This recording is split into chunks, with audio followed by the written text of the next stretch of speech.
I don't believe you can fundamentally say that innovation, that you want as a CEO to nurture the spirit of innovation, to encourage innovation, unless you have a culture of risk-taking. If you want to be successful, I would encourage you to grow a tolerance for failure.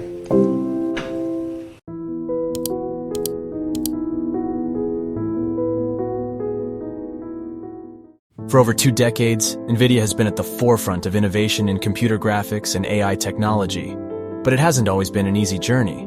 Jensen Huang, the founder and CEO of NVIDIA, immigrated to the US from Taiwan as a kid with a dream of enabling PCs with 3D graphics. He co-founded NVIDIA out of a condo in California, and his ambitions and preference for impossible-seeming ventures have pushed the company to the brink of bankruptcy a handful of times. Every company makes mistakes, and I make a lot of them. And some of them puts the company in peril, especially in the beginning, because we were small and we're up against very, very large companies, and we're trying to invent this brand new technology. For 10 years, Wall Street asked NVIDIA, "Why are you making this investment? No one's using it." And they valued it at $0 in our market cap, said Brian Catanzaro, Vice President of Applied Deep Learning Research at NVIDIA. He was one of the only employees working on AI when he joined NVIDIA in 2008. But through it all, Jensen Huang believed in his vision. He saw early on, about a decade or so ago, that AI could change everything. And he changed the company from the bottom all the way to the top and sideways. Every chip that NVIDIA made was focused on artificial intelligence. He had the good wisdom to go put the whole company behind it. We saw early on, about a decade or so ago, that this way of doing software could change everything. And we changed the company from the bottom all the way to the top and sideways.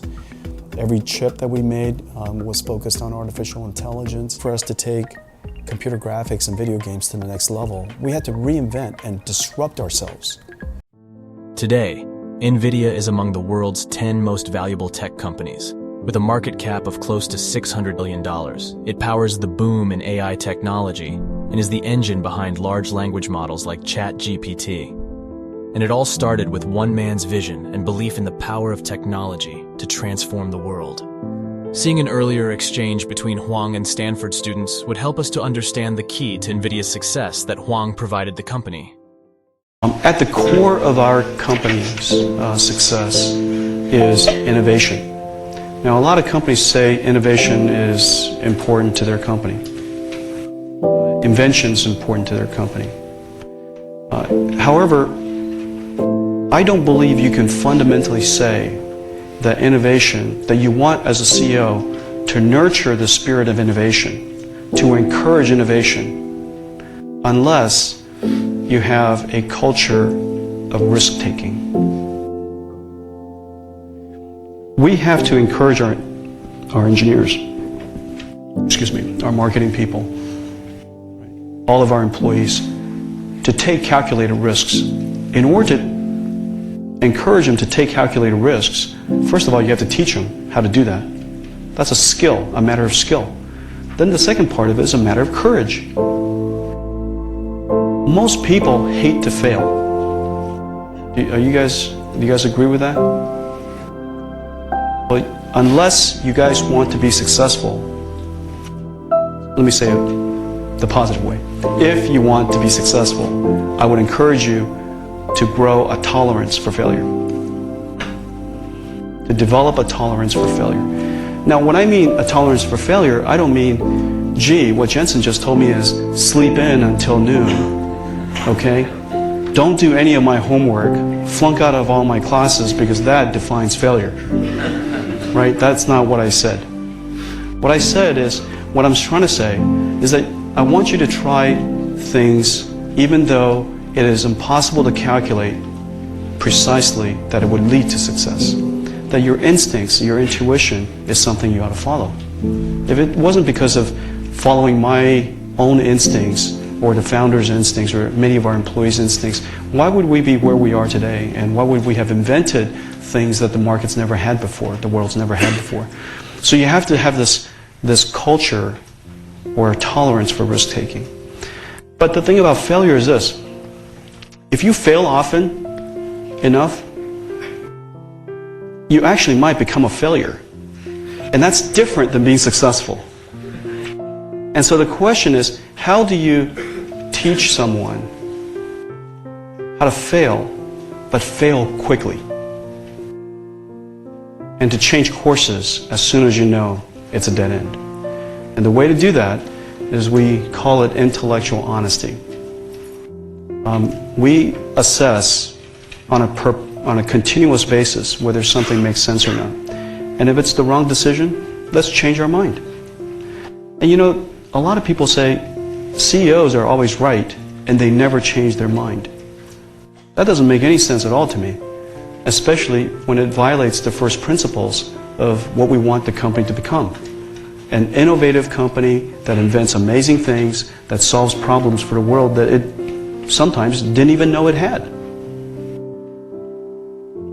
If you want to do that, then you have to cultivate that tolerance for risk-taking, and you have to then teach people how to fail, but fail quickly and inexpensively, and how to be direct with each other that this is the wrong approach and what's the better approach, and then be flexible enough to change courses and quick.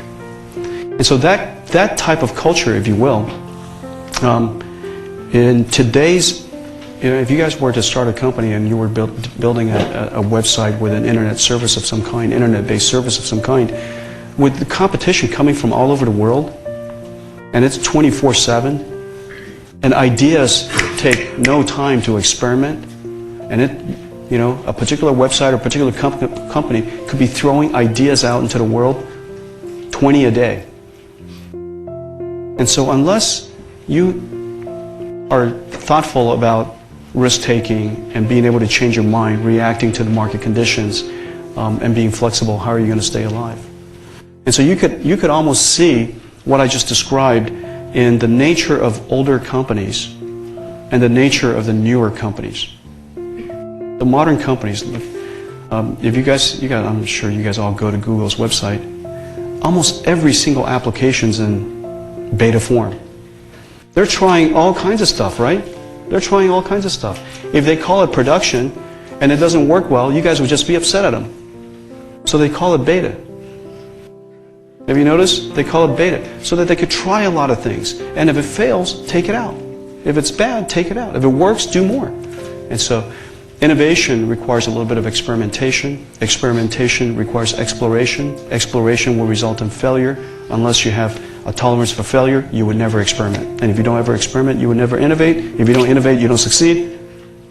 You'll just be a dweeb. So, whether you're an entrepreneur starting your own company or simply trying to make a difference in your field, remember the power of believing in your vision. With dedication, hard work, and a willingness to take risks, you too can achieve great things.